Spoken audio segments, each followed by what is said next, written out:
அனைவருக்கும் வணக்கம்மா. இன்னைக்கு நம்ம ஒரு நல்ல பதிவு தான் பார்க்க போறோம்.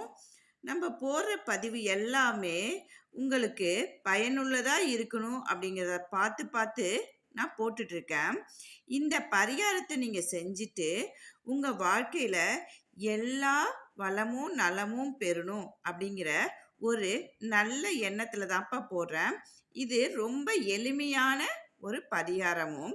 இப்ப உப்பு அப்படின்னு சொல்லி பார்த்தாவே, நம்ம சமையலுக்கும் பயன்படுத்துவோம். அது போக நம்மளுடைய கண் திஷ்டிக்கு ரொம்பவும் ஒரு திஷ்டி சுத்தி போறதுக்கு ஒரு உகந்த பொருளா இருக்குது.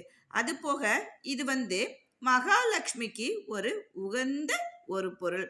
அதாவது உப்புல மகாலட்சுமி குடியிருக்காங்க அப்படின்னு நம்ம எல்லாருக்குமே தெரியும்.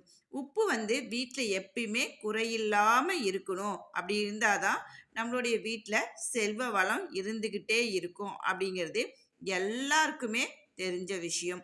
அதனால தான் உப்பை எப்பயுமே மண்ஜாடியிலையோ அல்லது அந்த பீங்கான் ஜாடியிலையோ வச்சு அதாவது நிறையா இருக்கணும்படி பார்த்துக்கிறோம்.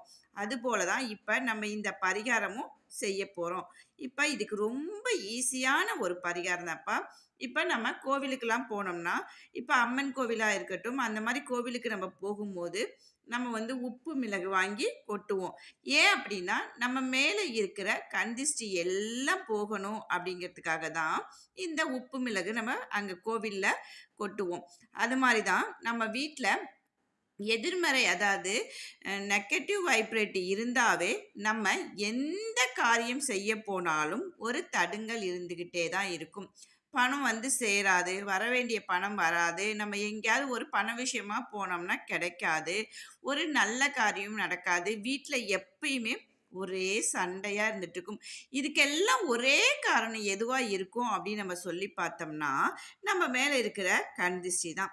அப்போ இதுக்கு நம்ம என்ன பண்ணலாம் அப்படின்னு சொல்லி பார்த்தோம்னா, ரொம்ப ரொம்ப ஒரு எளிமையான பரிகாரம் தான் பார்க்க போகிறோம்.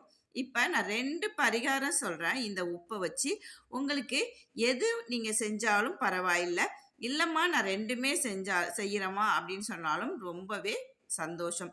சரி வாங்க எப்படி இந்த பரிகாரம் செய்யலான்னு பார்க்கலாம். இப்போ இதுக்கு உப்பு எடுத்துக்கணும். நான் எப்பயுமே சொல்கிறதான், உப்பு பரிகாரம் செய்யும்போது நம்ம புதுசாக இருக்கிற உப்பை தான் எடுத்துக்கணும். நம்ம வீட்டில் பயன்படுத்துகிற உப்பு வச்சுக்க கூடாது. புதுசாகவே இதுக்கு ஒரு பாக்கெட் உப்பு வாங்கி எப்பயுமே உங்களுடைய பூஜை அறையில் நீங்கள் வச்சுக்கிட்டே இருங்க.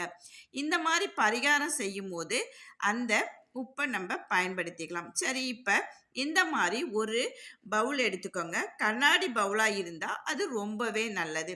கண்ணாடி பவுல் இல்லை அப்படின்னு சொன்னீங்கன்னா மண்ணகல் மாதிரியே மண் சட்டி விற்கும் பாருங்களேன், இதே மாதிரியே கொஞ்சம் விற்கும் அகலமாக, அது வாங்கிக்கோங்க. ரொம்ப பெருசு வேணாம். இந்த பீங்கான் பவுல் அளவுக்கு நீங்கள் வாங்கிக்கிட்டா போதும். ரொம்ப பெருசெல்லாம் நீங்கள் வாங்கணுங்கிற அவசியம் கிடையாது. நம்ம 2 பரிகாரம் பார்க்க போகிறோம்.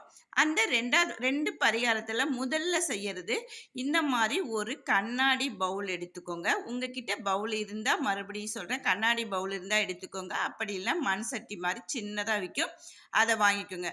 உப்பை வீட்டில் இருக்க உப்பை கொட்ட வேணாம். புதுசாகவே ஒரு உப்பு பாக்கெட் வாங்கி வச்சுக்கிட்டு அதில் இருந்து நிரப்பிக்கிட்டு ஃபஸ்ட்டு சொல்கிறது எப்படின்னா, அந்த உப்பை நிரப்பி வச்சுக்கிட்டு உங்களுடைய, அதாவது வியாழக்கிழமை அன்னைக்கு சாயங்காலம் இதை செய்யணும். உங்களுடைய நிலைவாசல் முன்னாடி வைக்க முடிஞ்சா வைங்க. இல்லைம்மா அங்கே வைக்க முடியாது, அங்கே யாராவது ஏதாவது சொல்லுவாங்க அப்படின்னு சொன்னீங்கன்னா உங்கள் நிலைவாசல் பின்னாடி வைங்க. இல்லைம்மா அதுவும் முடியாது, எங்கள் வீட்டில் சின்ன குழந்தைங்க இருக்குது அப்படின்னு சொன்னால் ஒன்றுமே பிரச்சனை இல்லை. ஒரு மறைவான இடமா, குழந்தைங்க எட்டாத, அதாவது குழந்தைங்க கைக்கு எட்டாத இடமா பார்த்து வச்சிருங்க.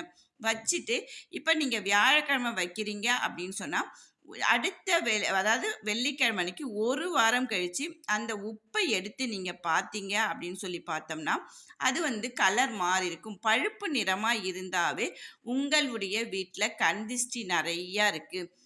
அதாவது எதிர்மறை நெகட்டிவ் வைப்ரேட் நிறையா இருக்குது.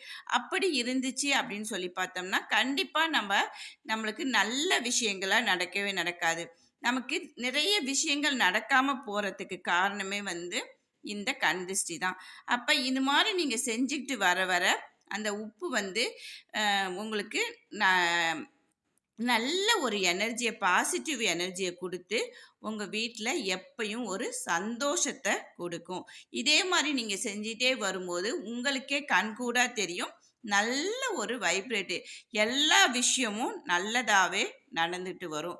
இந்த மாரி ஒரு பரிகாரம் செய்யலாம். இன்னொரு பரிகாரம் சொல்றேன். இதுவும் உங்களால முடிஞ்சா செஞ்சு பாருங்க. இதுக்கும் அதே மாரி ஒரு பவுல் தான் எடுத்துக்க போறோம். அதே மாரி உப்ப கொட்டிக்கிட்டு இப்ப மிளகு வச்சிருக்கேன் பார்த்தீங்களா? அந்த மாரி. அங்க ஒண்ணு, இங்க ஒரு மிளகா வச்சுக்கங்க. வச்சுக்கிட்டு, இதே மாரி தான் வியாழக்கிழமை நைட்டு வந்து உங்களுடைய பூஜை அறைய சுத்தம் பண்ணிட்டு, வெள்ளிக்கிழமை அன்னைக்கு நீங்க விளக்கேத்தி வச்சுட்டு, சுவாமி படத்துக்கெல்லாம் எப்படி நீங்க அலங்காரம் பண்ணுவீங்களோ, அந்த மாரி அலங்காரம் செஞ்சுகிட்டு, உங்களுடைய உப்பு வச்சிருக்கோம் பார்த்தீங்களா? அத வந்து உங்களுடைய உப்பும், அந்த மிளகும் வச்சிருக்க அந்த பாத்திரத்து மேல, பீங்கான் பாத்திரத்து மேல உங்களுடைய வேண்டுதல் என்னவா இருந்தாலும் கை வச்சு வேண்டுனீங்க அப்படின்னா, உப்புக்கு அவ்வளவு ஒரு சக்தி இருக்குங்க. நம்ம கேட்கிறத கொடுக்கிற ஒரு சக்தி இருக்கு. நீங்க வேண்டிக்கங்க. இதே மாரி வாரம் நீங்க செஞ்சுட்டு, இந்த உப்ப வந்து நீங்க என்ன பண்ணணும் அப்படின்னு சொன்னா, கரையிற தண்ணீல வந்து கரையில தண்ணீல வந்து கரைச்சு விட்டுடலாம். அல்லது தண்ணீல கரைக்க முடியாதும்மா அப்படின்னு நீங்க சொல்றவங்க, சிங்குல கரைச்சு விட்டுடலாம். இது மாரி பரிகாரத்த நீங்க செஞ்சு, வாழ்க்கையில எல்லா வளமும், நலமும் பெறணும் அப்படிங்கிறதோட, என்னுடைய சேனல் புடிச்சிருந்தா சப்ஸ்கிரைப் பண்ணுங்க. ஷேர் பண்ணுங்க.